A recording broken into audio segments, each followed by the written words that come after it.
So, hello everyone. Welcome if you are new to the channel. Welcome back if you love me. I love you too. We are here for June readings, so if you catch them at any point in Divine Time, I'm sure there's going to be a message in here for you. Alright, it will be added to the House of Taurus playlist, so you can catch it there, along with all the other Taurus readings that I've done here on the channel. Whenever you want to take a look at them, right, and receive a message for your energies. With that, Taurus, Capricorn, Sagittarius, and Virgo got bonus readings this month for most likes, most views, and or most comments. So if you would like bonus readings to see what else could possibly be going on in the energy of your sign, make sure to drop a like, leave comments, and share it out to other Taurian individuals, right? Those who have been blessed with Taurian placements. All right, I myself am a Taurus North Node. Hey. So hopefully, you know, my North Node does you justice and it just sets the first domino off in your destiny's direction, right? We are using, for today, I'm using the Wild Unknown Animal Spirit deck by Kim Kranz, okay? And I'm using the Naked Heart Tarot as well. All right. Forgive me in advance if you catch me yawning. It is 3:41 in the morning. I have not slept yet, and yet Spirit has me here. So we're doing it. Take advantage of the new ticker tape scrolling along the bottom, especially if you're new. It'll help you better understand the different language that I use here on the channel, different words and terms I use, so that you can better understand me as a reader and what the fuck these messages actually mean for you, right? Cross watchers, you are more than welcome. Just please understand that I usually read from the perspective of the sign that I'm reading for, but I may be speaking to you regardless of your sign. Okay, so always take them as they resonate. Getting into the messages. Spirit, please. What is Taurus's overall vibe for June? Ooh. We got Nightingale. Air energy. Nightingale is a songbird, and it is infamous for singing right before the dawn, right? In the middle of the dark night, the nightingale will sing. And when it does, it indicates that the dawn is soon approaching. So if you feel like you've been going through what feels like a dark night of the soul, June is going to feel like the signal that it's ending. Okay, if you have strong Taurian energy and Taurian placements, especially if, you know, there's certain placements like Venus and Taurus, like it could be concerning your love life or how you feel, right? Moon, same thing. It could be concerning how you feel. Could be concerning how you nurture, right? Your divine feminine energy. So, you know, feeling like there's finally a break in the shadow, right, where you're seeing or feeling or sensing the light coming is going to feel like a big relief, right? It's going to feel like a big relief. So let's get some more insight, please, into what is going on for Taurus in the month of June. What is going on? Taurus, Taurian energies. What does it look like with this nightingale, right?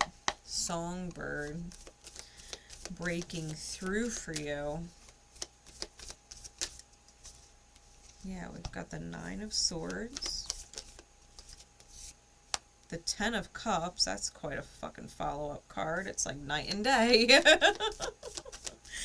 What else?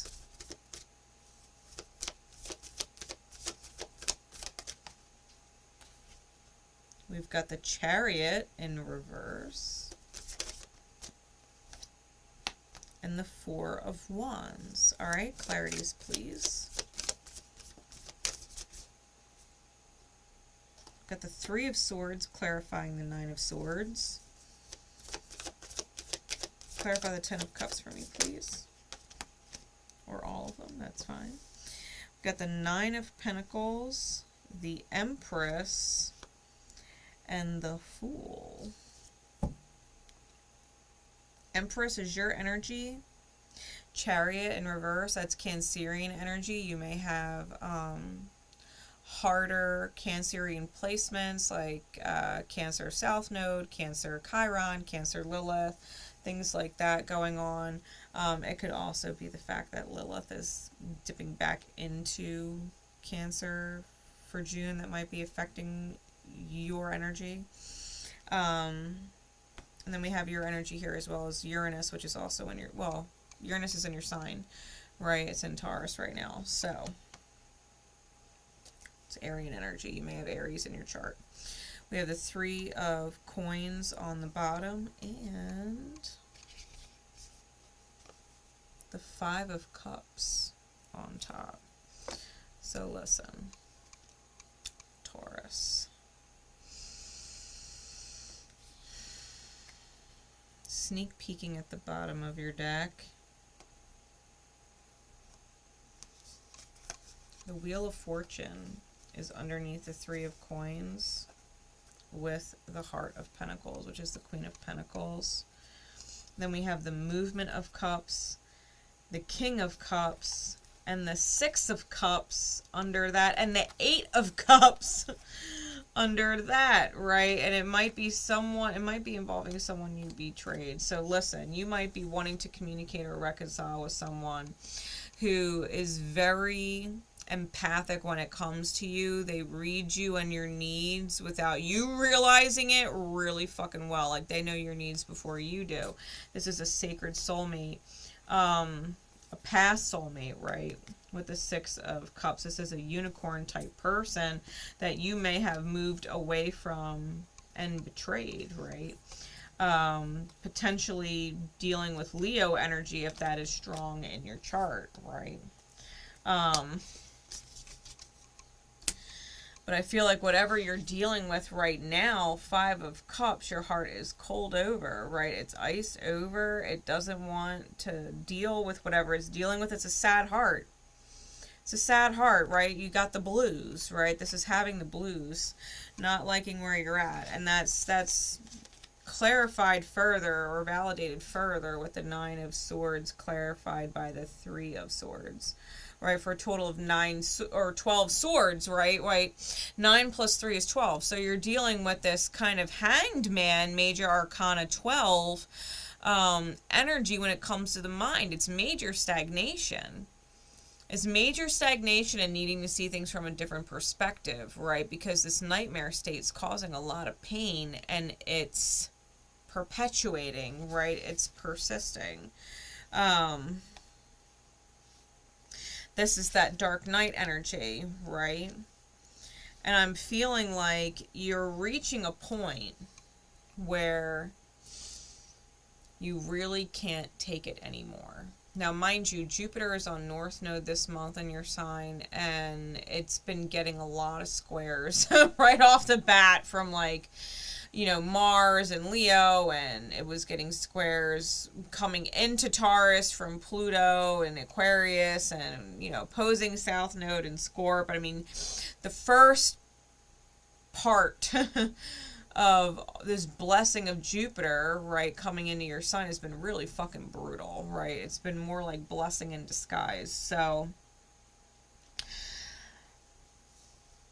I feel like once Jupiter kind of gets away from these hard squares and Venus enters Leo, the squares won't be, they still might be difficult because you're going to be choosing things, right? You're going to be choosing things at the end of the day. So, 10 of Cups with the 9 of Coins. I think all you want to do is be sovereign. All you want to do is be independent. All you want to do is be by your fucking self. And that doesn't matter if you live with family, if you live with a partner, if you have kids, if you don't have kids, it doesn't matter. You have roommates. All you want to fucking do is, I'm feeling like, disappear. I feel like you want to disappear and just completely flip, right? Completely flip reality. It's like wanting to start a whole new life, which is an interesting energy for Taurus because you're very fixed in the reality, right? You're almost like a creature of routine.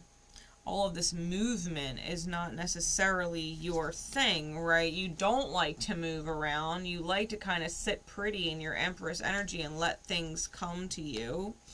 But I think your inner self, your union within the self, right? Masculine and feminine energy in alignment is telling you to take a leap of faith. I think it's telling you to take a leap of faith. Now, mind you, this Fool card has the black crescent moon on it.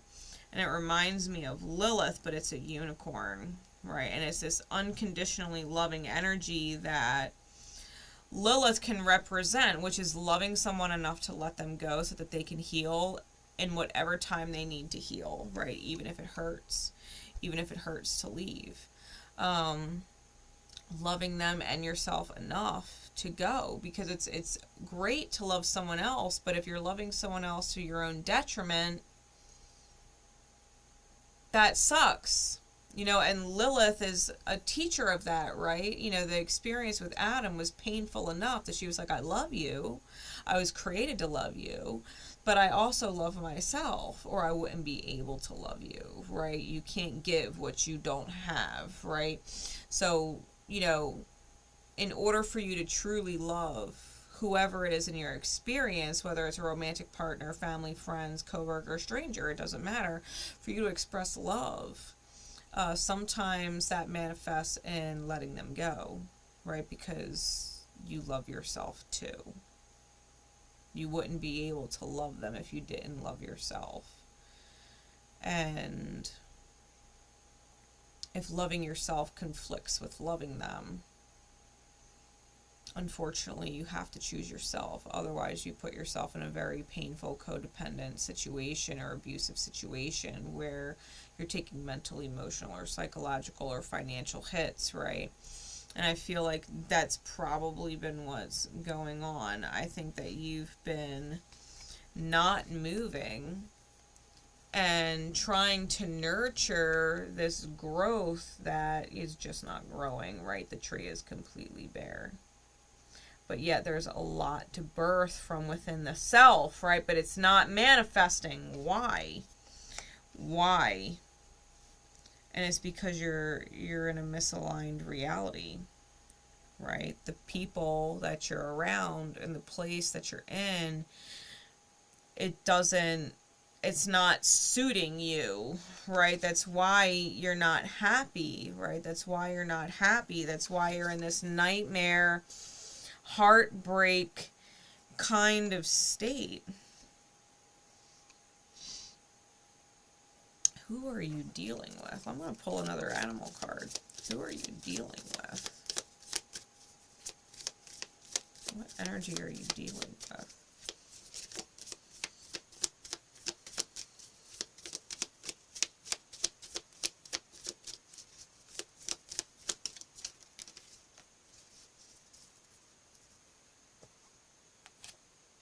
The octopus. You're dealing with the octopus, someone who is watery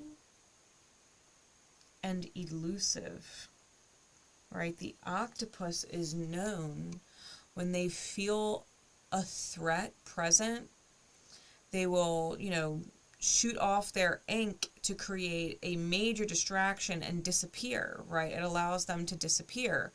And I feel like whoever you're dealing with is avoidant, right? They might have an avoidant style of attachment, an avoidant style of relationships, where as long as everything is working out for them and good for them, no problem, they can keep doing it. But as soon as you try to address something with them, as soon as you try and tell them that you're unhappy with this, it's like they disappear. You know, they're not the same. They're avoiding the conversations. They're avoiding the change. They're avoiding whatever it is that you're trying to pull out of them, right? This is someone who has a very difficult time facing the reality, right? And an octopus, like, they just dip, right? They just dip. But they could fit in really small, tiny crevasses. So when you do address this person, I feel like they're slippery. I feel like they will find any which way, shape, or form to dodge whatever it is that you're trying to address, okay? You're dealing with someone who is slippery and elusive, and their emotions may be elusive, right? Their emotions may not quite be there. They might not be very good or comfortable at emoting, right? They might not be good at feeling or talking about their feelings. And so when you're talking about your feelings, they're probably like a deer in headlights and don't know what the fuck to do or say. They don't know how to solve your emotional problem. And even if you're telling them what your emotional problem is and what you need them to do to fix it, they're looking at you like, I don't know what to say. They really don't know how to, I feel like they really don't know how to process emotions. And that's a problem, right? When you're trying to have a relationship with someone and you have feelings and things are coming up, and you're hurt or you're worried or you're having anxiety and there's question marks that make you uncomfortable and you're trying to get answers to remove the question marks so that you're not worried and they're just dodging. It's like, it's really difficult, right? It's really difficult to deal with an energy like that. It's almost like, and I'll give you an example, like being in a relationship with someone. And maybe they're the breadwinner, they make the money, and maybe you're a stay-at-home partner, right? Maybe you take care of the children, maybe you take care of the home. And you don't know where all the money's going, right? You don't actually know if they have life insurance that covers you or the kids, right? Or all of the kids. You don't know if they have a retirement plan in line. You don't know if there's what kind of debt you might have with this person, right? You don't know what kind of debt is there. If anything were to happen to them, like what kind of debt would you be left with? Maybe there's a lot of question marks. And when you try and talk to this person about money or talk to this person about whatever and how you feel about it, they just completely switch off, turn it around, twist it around, any other topic but that, they don't come through, right? They're octopus energy. And I think the minute you try and get close to them, the closer you get, it's like feeling numb, right? Because octopus, the little tentacles and the little suckers on there, like they have different, like they have that function that if it wraps around you, it causes numbing, like it causes you to kind of be edible, and I feel like the closer you get to this person or the more you try and get close to this person, the more numb you end up feeling. And I think that's why you just want to get away and take off, you know what I mean? So this is a contract that I think you've had a lot of patience in, and it's been an uphill battle, and I feel like it's just you being ready to change your fate now. So, with that said, Taurus, I will be doing advice and Ophiuchus. I hope to catch you there. Please don't forget to drop a like, leave comments, share, all that jazz, so that hopefully you can get some bonus readings in August for, what you've gotten for the month of June. I love you and I appreciate you a whole lot, and I will see you later. Bye.